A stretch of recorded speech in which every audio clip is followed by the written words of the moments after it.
qui est une séquence sur le printemps des poètes.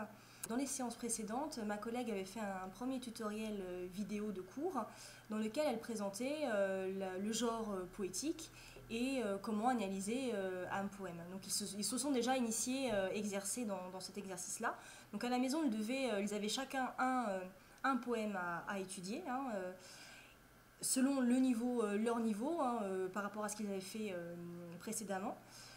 Et l'objectif principal était un objectif plutôt qui portait sur la manipulation numérique, puisqu'ils devaient intégrer ce questionnaire, cet exercice, dans leur parcours Folios. Alors Folios est un site internet sur lequel les élèves vont pouvoir stocker des documents de la 6e au lycée, qui portent soit sur l'orientation, soit sur le parcours éducatif et culturel.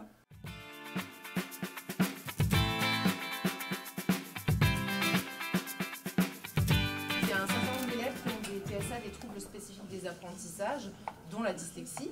Et l'outil numérique leur permet vraiment d'avoir une autre approche, notamment de la lecture et de l'écriture, puisque c'est ce qui est difficile pour eux. Donc le fait d'avoir des ordinateurs, des tablettes, déjà premièrement, ça les familiarise avec un outil qui leur sera très utile, notamment pour ceux qui se destinent à des études longues, puisque bien souvent, comme c'est des élèves qui ont des problèmes de lecture et d'écriture, avec les logiciels à commande vocale, on peut écrire aujourd'hui, et puis avec tous les systèmes qui permettent de lire automatiquement, ils ont accès à tout peut leur être lu.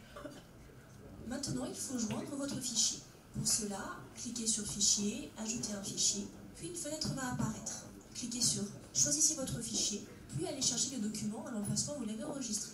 Pour tout ce qui est rédactionnel, donc en 6e, on n'est pas encore dans le logiciel à commande vocale, on essaye quand même encore beaucoup de les habituer à l'utilisation du clavier, mais au fur et à mesure de leur scolarité, on essaie de les former pour qu'ils puissent justement l'utiliser pour faire des rédactions et donc pour résoudre leurs problèmes liés à l'écriture. Pour les dyslexiques, le premier avantage qu'on peut voir avec une tablette, c'est qu'ils peuvent déjà agrandir avec leurs doigts l'écriture.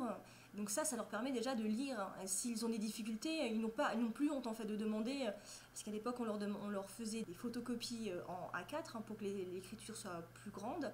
Là, ils n'ont plus de complexe à agrandir eux-mêmes l'écriture et à adapter selon leurs besoins.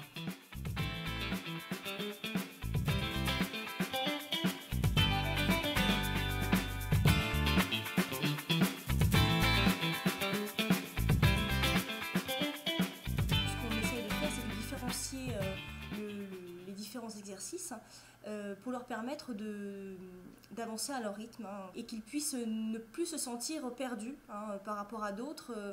Ils ont un objectif à faire et s'ils n'ont pas fini, ils peuvent le finir à la maison.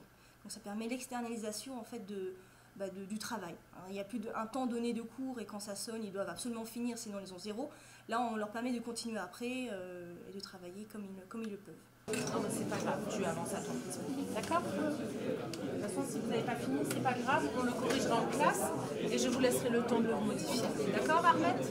Je suis en 6e2 et je suis 10.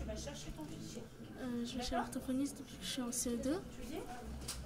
Et je trouve que l'utilisation des tablettes, c'est mieux pour nous. D'accord. Voilà, je suis très contente. On peut corriger nos fautes et après on mémorise un peu les mots. À la maison, je n'utilise pas trop l'ordinateur. Et là, j'apprends des choses. Ça nous facilite le travail. On peut regarder le cours sur l'internet. Et ici on peut le revoir. Je préfère regarder chez moi. Parce que je peux le regarder, je peux mettre pause pour travailler. Oui, attends, regarde si tu l'apprends. Par exemple, faire étape par étape. On finira la prochaine fois. Vous éteignez vos tablettes, vous récupérez vos écouteurs, vous les rangez et moi je vais